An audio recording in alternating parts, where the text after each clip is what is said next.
There's a moment you keep replaying, isn't there? Someone asked you for something small, and you said yes before you'd even finished hearing the request.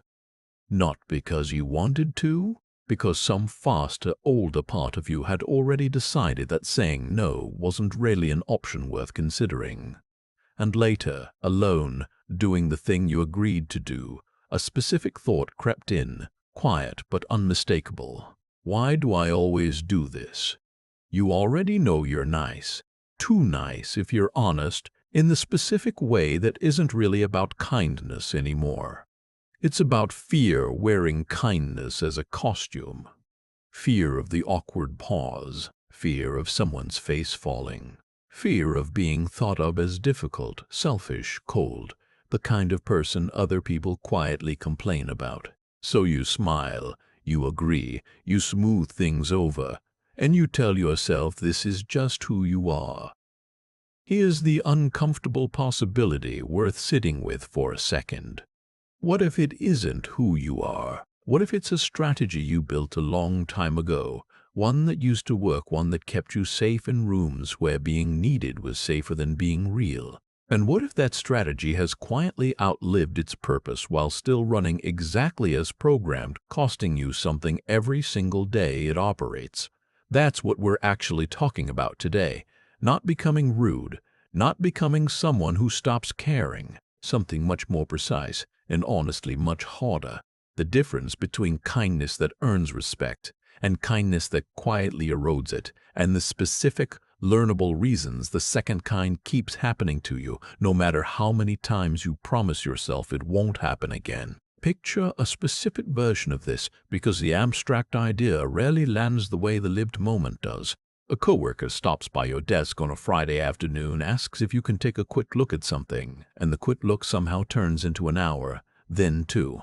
The kind of favor that quietly eats your evening plans without either of you ever officially agreeing to that trade. You say yes instantly, almost before the question finishes leaving their mouth, because some old reflex has already calculated that the discomfort of saying no is worse than the cost of losing your evening. Later, driving home, resentment simmers, quiet and directionless, aimed at nobody in particular and everybody at once, including yourself, for saying yes yet again. That specific sequence, instant yes, quiet, cost-delayed resentment, is the entire pattern in miniature.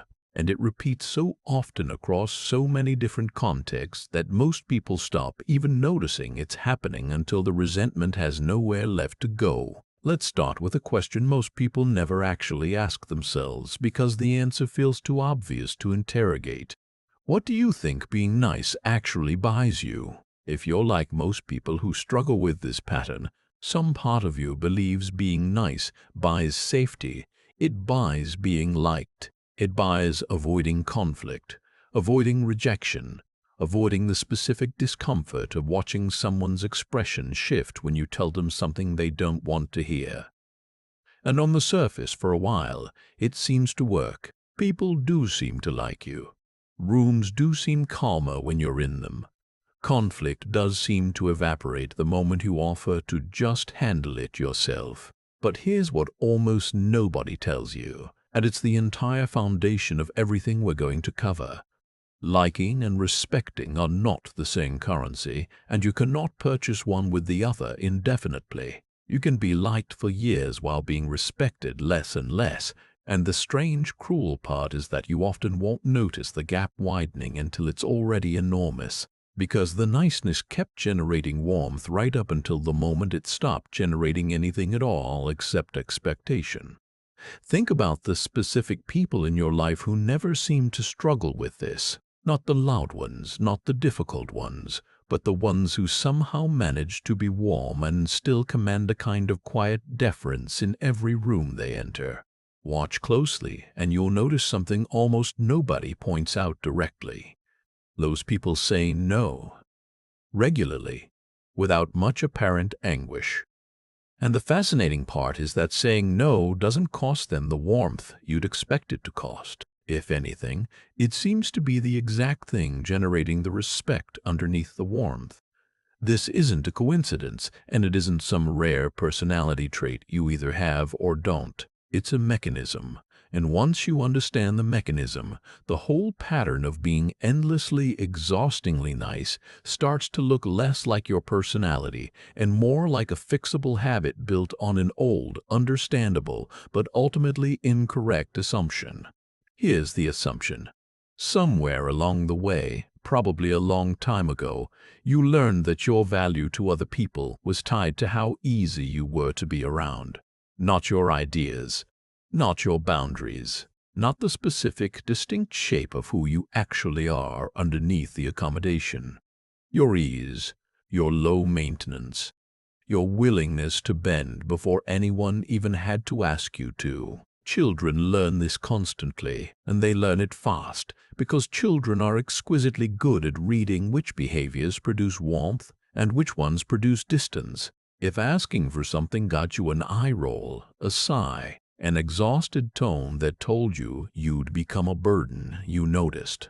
If needing less got you praise, got you called easy, got you the specific relief of watching a parent's shoulders drop because you weren't going to be one more thing to manage that day, you noticed that too, and you built your entire relational strategy around the version of yourself that produced the least friction.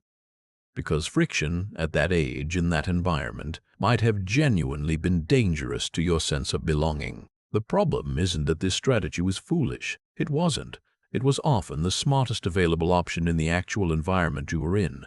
The problem is that the environment changed and the strategy didn't. You're not navigating that same room anymore with those same stakes, but the old software is still running, still scanning every interaction for the fastest route to reducing friction, still treating your own preferences as the first thing to sacrifice the moment tension appears. There's a reason this particular strategy is so stubbornly persistent even in adulthood, long after the original environment that necessitated it has disappeared entirely. Strategies learned early, especially ones tied to something as fundamental as belonging and safety, don't get stored the way ordinary information gets stored. They get stored as instinct, as something closer to reflex than choice, which means the adult version of you doesn't experience the old pattern as a decision being made. You experience it as simply how things are, the same way you experience your own handwriting, or the specific way you tie your shoes, so automatic that questioning it feels almost unnatural, like questioning something that was never actually up for debate in the first place. This is worth understanding clearly because it removes a layer of unnecessary shame from the entire conversation. You didn't fail to notice this pattern out of carelessness. You didn't fail to fix it out of weakness. You built an extraordinarily effective survival strategy at an age when you had very little other power available to you, and that strategy worked exactly as intended for exactly as long as it needed to. The task now isn't to judge that younger version of you for building it. The task is simply to notice that the environment requiring it no longer exists in most of your current relationships, and to start, deliberately, teaching your nervous system that new information. So let's get specific about what this cost you, because vague awareness rarely produces change. Specific cost does. The first cost is invisibility, and it happens for a reason that has nothing to do with how much you actually contribute. Human attention is drawn to friction. It always has been. A person who never pushes back, never voices a preference, never makes their limits known, simply generates less data for other people's brains to process. You become, over time, part of the emotional furniture, present and useful, but not really tracked as a full-dimensional person with your own needs worth considering before decisions get made. This isn't a punishment anyone is choosing to inflict on you. It's a simple consequence of how attention allocates itself. It flows toward the unpredictable and away from the reliable. And you, through years of careful accommodation, have made yourself extraordinarily reliable. The second cost is more painful because it involves other people's behavior actively worsening rather than simply your own presence fading. Once someone learns that your yes is essentially automatic, that your comfort will always be the first thing sacrificed when something needs to give. They stop budgeting for your limits at all. Not maliciously, in most cases, just efficiently. Why would anyone factor in a boundary they've never once seen you actually enforce? Your historical behavior becomes their operating assumption, and operating assumptions are remarkably hard to dislodge once they've calcified into habit. The third cost is the one people struggle to admit even to themselves, and it's resentment. Quiet, slow-burning, deeply uncomfortable resentment, aimed partly at the people taking advantage of your accommodation and partly, more painfully, at yourself for continuing to offer it. This resentment doesn't announce itself directly.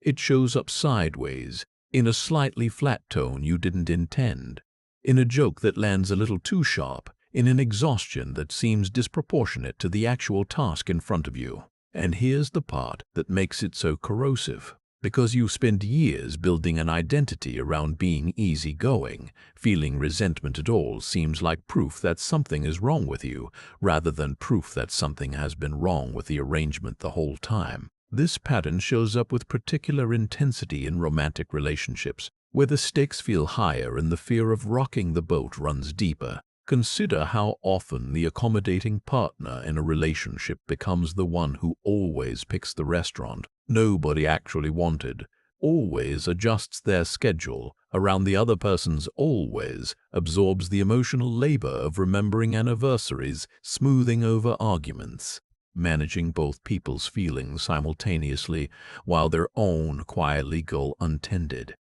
This isn't romantic.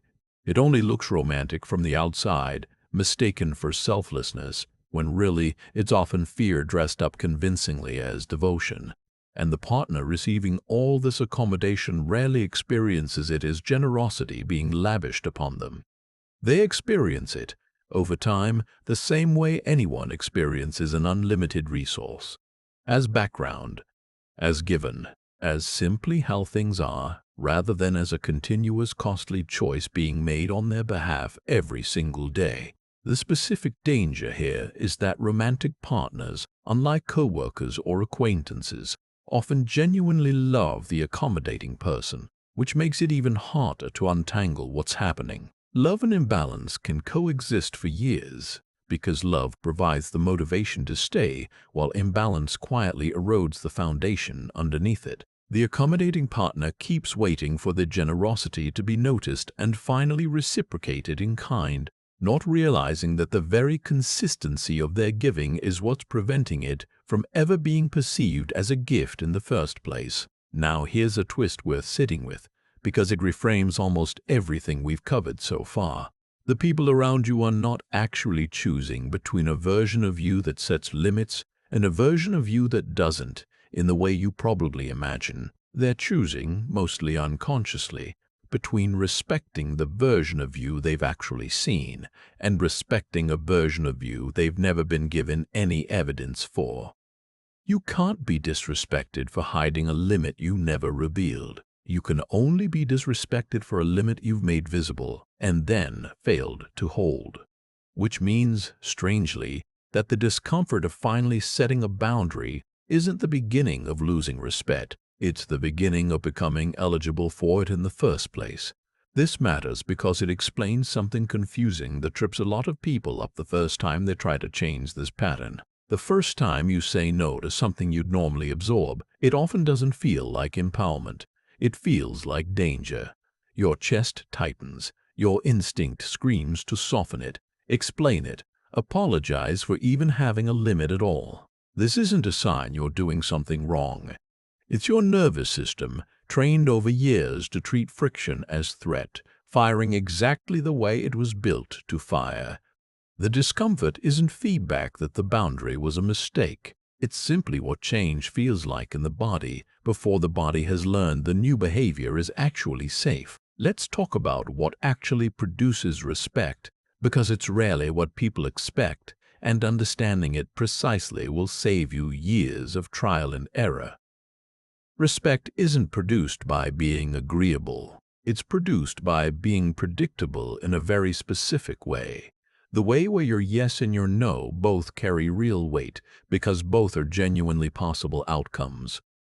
Think about it from the other side for a moment. If someone always says yes, their yes tells you nothing. It's not information, it's default behavior, the conversational equivalent of background noise. But if someone sometimes says no, clearly, calmly, without excessive apology, then their yes suddenly means something. It becomes a genuine indicator of actual willingness rather than a foregone conclusion you never had to earn. This is the exact mechanism behind why the warmest, most respected people you know are rarely pushovers. Their kindness carries weight precisely because it isn't guaranteed. You've experienced their limits, so when they choose to show up for you anyway, it registers as a real choice rather than an automatic behavior you could have predicted from the very first conversation you ever had with them. There's a specific psychological principle worth understanding here, sometimes described as the scarcity of genuine consent. Anything freely available in unlimited supply gets treated almost automatically as less valuable regardless of its actual quality. This isn't cynicism about human nature. It's simply how perception works.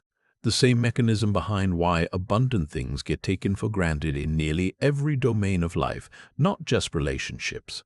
Your constant, unconditional availability, no matter how generously intended, is quietly training the exact devaluation you're trying so hard to avoid. There's a related concept from social psychology worth understanding here as well, sometimes called the norm of reciprocity, the deeply wired human expectation that giving and receiving should roughly balance out over time. This norm only activates, though, when the other person perceives that something real was given at some real cost. If your generosity looks costless, if you make every sacrifice look effortless, the brain simply doesn't register a debt worth repaying, because from the outside, nothing appeared to have been spent. This is precisely why so many endlessly accommodating people describe the same bewildering experience watching someone else receive praise and gratitude for a much smaller act of generosity, purely because that person let the cost of the act be visible, while their own far larger sacrifices disappeared into the background, having been performed too smoothly to register as sacrifice at all. So what does changing this actually look like in practice? Because understanding the mechanism is only useful if it translates into something you can actually do the next time you feel the old pull to over-accommodate. It starts with something almost embarrassingly small, and it's this: building a pause between the request and your response. Not a dramatic pause, not a performance of consideration designed to make a point. A real, brief pause, even just a few seconds, where you actually ask yourself a question you've probably never seriously asked in these moments before. Do I actually want to do this? Or am I about to do it purely to avoid the discomfort of not doing it? This single habit, practiced consistently, changes more than almost anything else you could try, because it interrupts the automatic nature of the old pattern. The old pattern's entire power comes from speed, from your agreement arriving before conscious thought has time to intervene. A pause, even a small one, breaks that automation and hands the decision back to you, where it belongs. The second practice is learning to let disappointment exist without immediately rushing to fix it. This is, for most people who struggle with being too nice, the single hardest skill to build, because your entire relational history has probably trained you to treat someone else's disappointment as an emergency requiring your immediate intervention. It isn't an emergency.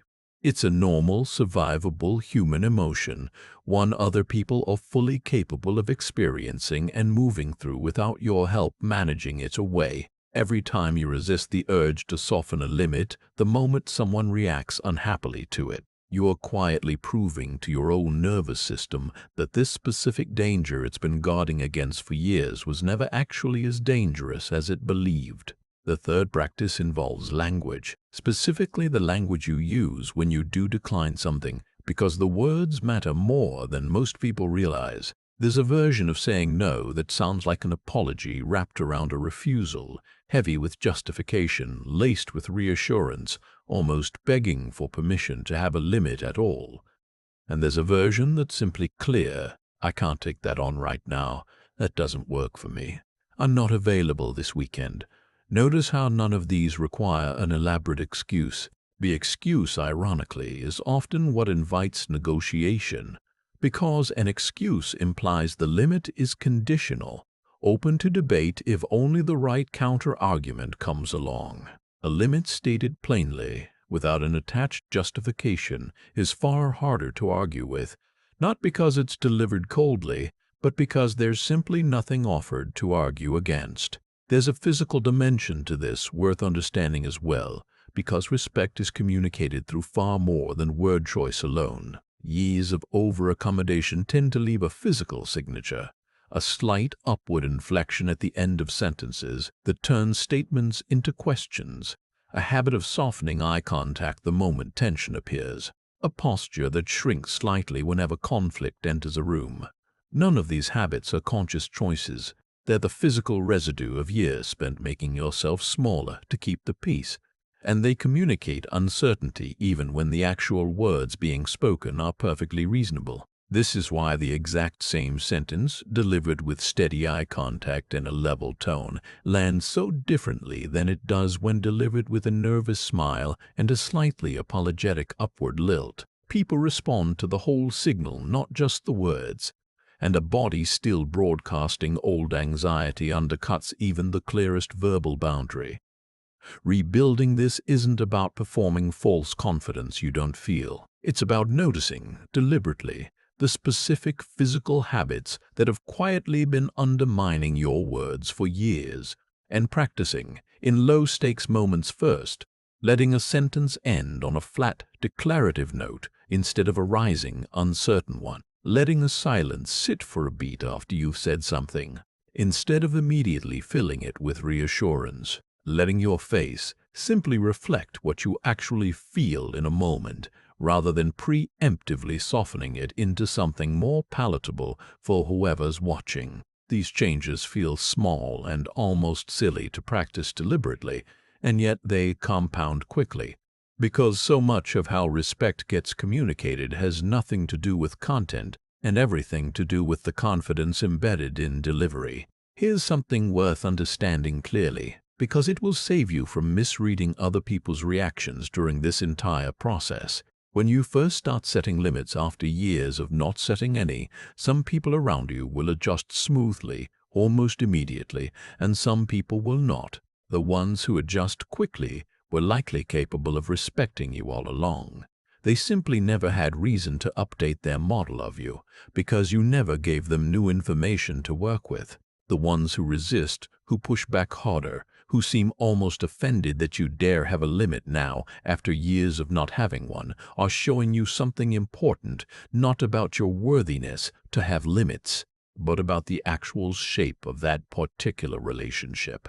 Healthy relationships absorb new information and recalibrate. Relationships built specifically on your unlimited availability tend to treat any change to that availability as a kind of betrayal, and that reaction, uncomfortable as it is to witness, is actually useful data about what that relationship is really built on the whole time. This dynamic plays out with particular clarity in professional settings, where being too nice carries a cost that's often mistaken for something else entirely. Consider two employees with identical output. One volunteers for everything, never pushes back on a deadline, agrees instantly to every request, no matter how it affects their existing workload.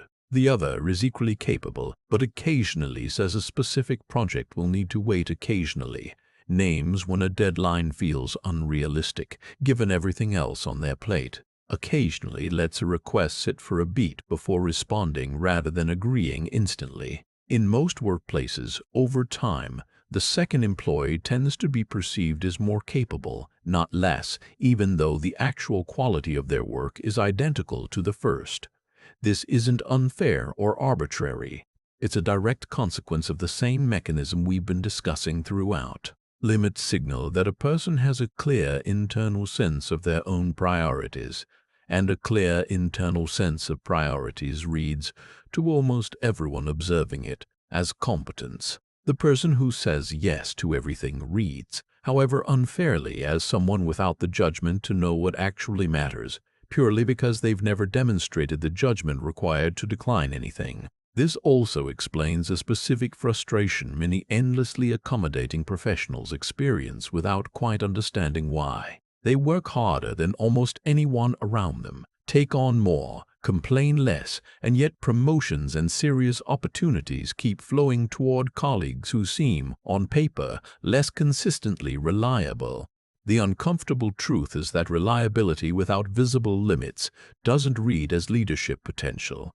It reads as a resource to be maximized precisely because it will not push back. Leadership, whether formally recognized or not, requires the demonstrated capacity to say no, to prioritize, to protect something even when saying yes would be easier in the moment.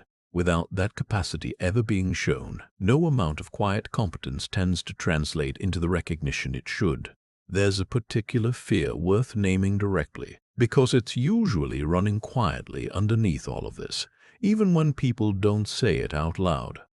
The fear that if you stop being endlessly accommodating, people will simply leave. This fear deserves an honest answer rather than false reassurance, because pretending everyone will react wonderfully to your newfound limits would be its own kind of dishonesty. Some relationships built entirely around your accommodation may genuinely struggle when that accommodation stops flowing so freely. That's real, and it's worth acknowledging rather than minimizing. But here's the question worth asking in return. What exactly were you keeping if the only thing holding a relationship together was your willingness to disappear inside it? A connection that only survives your constant self-erasure was never actually a stable connection to begin with. It was a transaction disguised as intimacy, and losing a transaction like that, however painful in the short term, tends to create space for something far more sustainable to grow in its place. Whether that's the same relationship finding a healthier shape or a different relationship entirely, one built on mutual respect rather than one person's endless accommodation, it helps to understand that most relationships, when a new limit first appears, go through a recognizable testing phase before they settle into a new equilibrium. The first time you hold a boundary, there's often a small push against it, sometimes gentle, sometimes surprisingly forceful, as the other person consciously or not checks whether this new behavior is a genuine, stable change or a temporary blip that will collapse under enough pressure. This isn't necessarily malicious. It's simply how people update their models of each other, by testing whether new information holds up under real conditions rather than simply taking it at face value the first time it appears.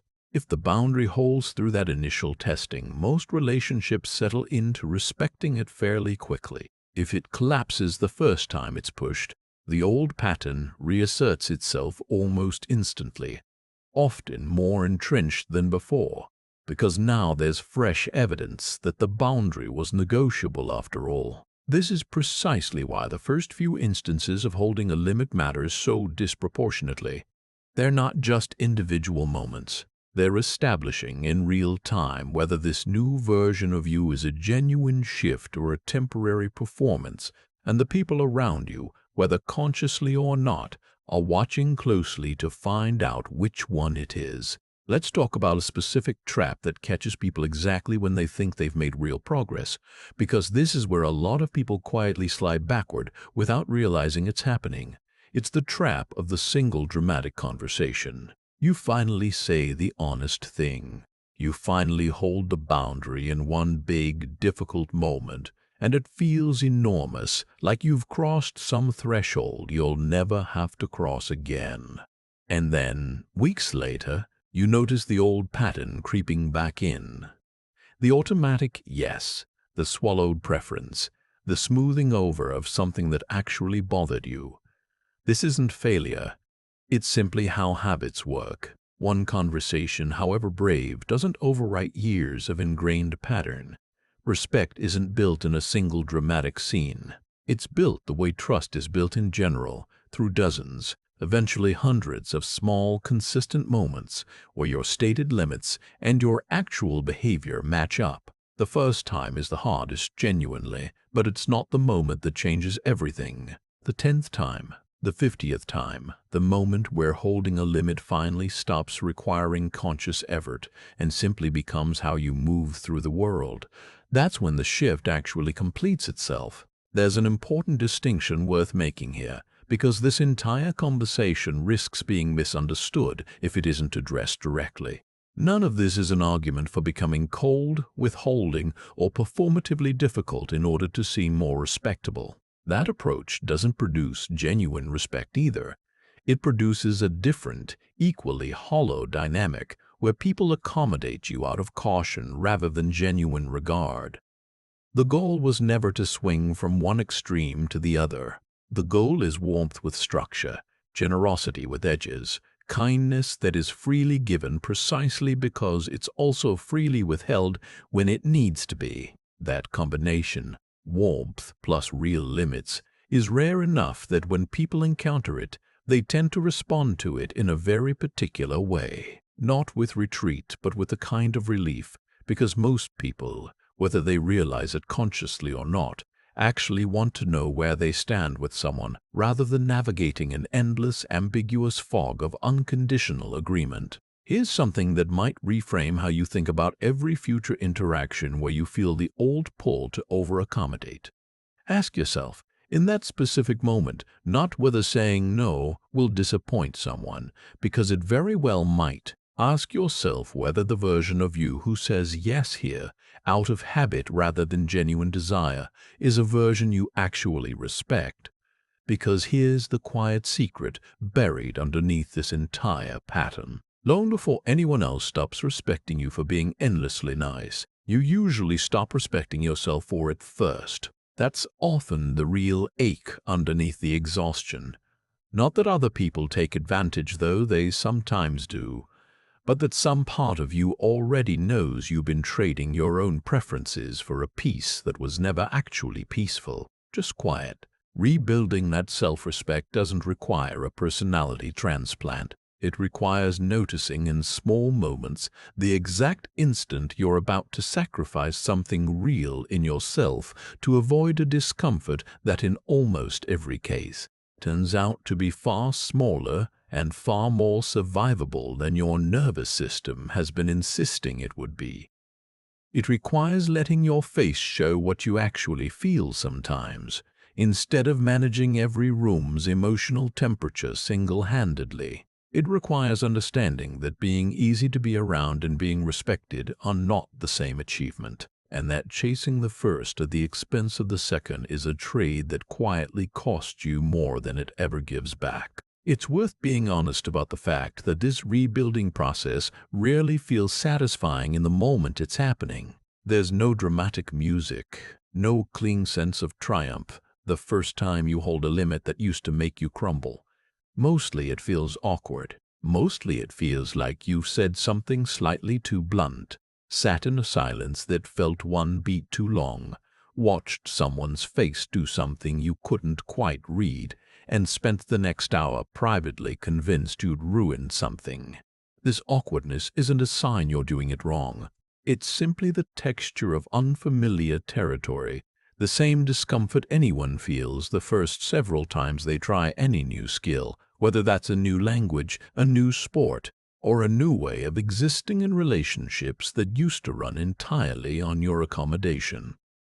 Competence, and eventually ease, comes later, built through repetition, not through getting it right on the first attempt. There's also a specific kind of grief that tends to surface partway through this process, one that catches a lot of people off guard because nobody warns them it's coming. As you start setting real limits, you may find yourself mourning the years spent without them, replaying old moments with a new, uncomfortable clarity. Seeing clearly for the first time exactly how much of yourself got quietly set aside to keep various rooms comfortable for everyone except you. This grief is not a step backward. It's actually a sign that the old pattern is finally loosening its grip enough for you to see it clearly. something that was much harder to do while you were still fully embedded inside it. Let that grief move through you rather than rushing past it. It tends to clear space for something sturdier to take root once it's been fully felt rather than avoided.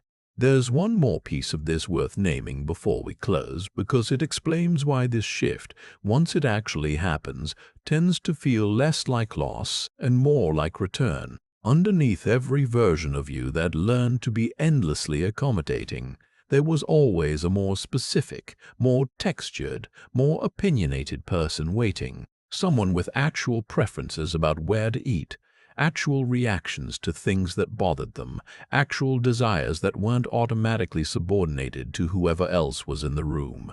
That person didn't disappear during all those years of careful accommodation. They were simply set aside, quietly, patiently, waiting for a moment when it finally felt safe enough to take up space again. This is the moment, not because anything external has changed, because you now understand clearly, precisely, exactly why the old strategy worked for a while, and exactly why it stopped working the moment it needed to evolve into something sturdier. You're not being asked to become someone harder or colder or less kind. You're being asked to become someone whose kindness finally has a flaw beneath it, a flaw made of limits that hold preferences that get voiced, and a self-respect that no longer depends on managing everyone else's comfort before your own. The people who deserve to stay in your life will meet that version of you, disappointment and all, without disappearing.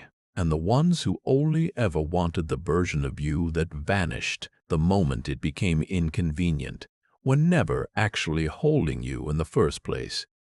They were holding the absence where you used to be. There's a particular kind of relief waiting on the other side of this shift, one that's difficult to describe accurately until you've actually felt it, because it doesn't announce itself the way you'd expect relief to announce itself. It isn't loud. It isn't triumphant.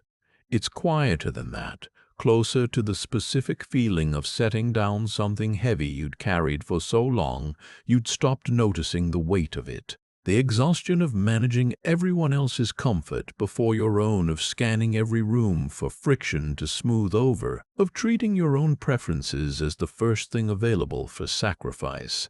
That exhaustion has a cumulative cost that's easy to underestimate precisely because you've never lived without it long enough to notice how much it was taking. The people who finally set that weight down don't usually describe feeling like a different person. They describe feeling for the first time in years like themselves. Stop mistaking their comfort with your disappearance for respect. It was never that. It was just quiet. And quiet, it turns out, was never the same thing as peace.